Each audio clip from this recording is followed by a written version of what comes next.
کافر ہے کیونکہ وہ قرآن کا انکار کر رہا ہے. قد جاءکم من اللہ نور، اللہ فرماتا ہے میری طرف سے تمہارے پاس نور آ گیا. وہ نور کون ہے؟ تیرے اور میرے نبی کی ذات ہے.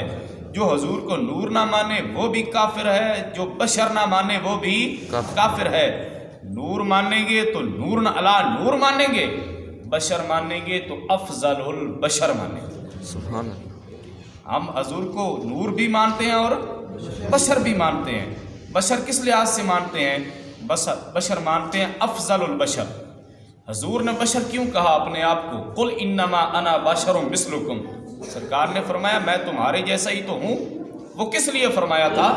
وہ اس لیے فرمایا کہ جب یہودیوں نے حضرت عزیر علیہ السلام کو دیکھا کہ وہ معجزے دکھاتے ہیں، تو اور حضرت عیسیٰ علیہ السلام کو جب نصرانیوں نے دیکھا کہ وہ معجزے دکھاتے ہیں، کبھی مردے کو زندہ کر دیتے ہیں، کبھی کوڑ والے کو ہاتھ لگاتے ہیں وہ ٹھیک ہو جاتا ہے، کبھی نبینے کو آنکھیں دے دیتے ہیں، تو انہوں نے یہودیوں نے کہا وقالت الیہود عزیر ابن اللہ.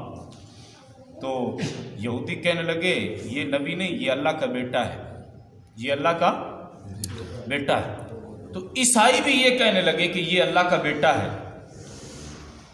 تو نبی پاک سرکار کیونکہ ان نبیوں کو معجزے مختصر دیے گئے تھے، تیرے اور میرے نبی کو اللہ نے سر مبارک کے بالوں سے لے کر پاؤں مبارک کے ناخن مبارک تک اللہ نے سارے کا سارا سراپا معجزہ بنا کر بھیجا. سبحان اللہ.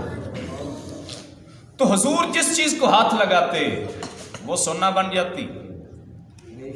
پانی میں ہاتھ رکھتے تو وہ پانی 5 انگلیوں سے پانی کے چشمے جاری ہو جاتے. اپنا لعاب دہن مبارک صدیق اکبر کی ایڑی پہ لگاتے ہیں تو وہ ٹھیک ہو جاتی ہے. حضرت عبداللہ کی پنڈلی ٹوٹ گئی، سرکار علیہ السلام نے پنڈلی پہ اپنا لعاب دہن مبارک لگایا تو وہ شیروں کی طرح چلنے لگ گئے. اور حضرت جابر کے گھر جب گئے تو آٹا تھوڑا تھا، سالن بھی تھوڑا تھا، سرکار نے اپنا لعاب دہن مبارک ڈالا تو کئی سو صحابہ کھا گئے لیکن کھانا ختم نہیں ہوا. تو سرکار علیہ السلام کے سامنے جانوروں نے سرکار کو کہا کہ یہ اللہ کے آخر الزمان نبی ہیں. درختوں نے گواہی دی، جانوروں نے گواہی دی، ہر چیز نے گواہی دی.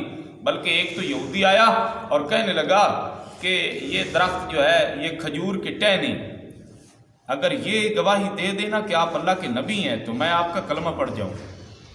سرکار نے فرمایا پکی بات ہے. کہتا ہے یا رسول اللہ پکی بات ہے. بیٹھ گئے. اللہ کے پاک حبیب نے اشارہ فرمایا تو اس سے کھجور سے ایک غوشہ جنہوں آپ ڈوکا آکھنے وہ ٹوٹا اور ایسے جیسے گیند نے ٹپے کھاتا ہوا آ کر سرکار کے قدموں پہ گرا اور سرکار کا اس نے کلمہ پڑھا. اس نے گواہی دی. اللہ اکبر. تو اس وقت سرکار علیہ السلام نے فرمایا کہ جب یہ مجھ کو دیکھ رہے ہیں کہ ہر چیز میرے سے معجزے دیکھ رہے ہیں تو کہیں یہ یہودیوں کو طرح مجھے اللہ کا بیٹا نہ کہہ دیں.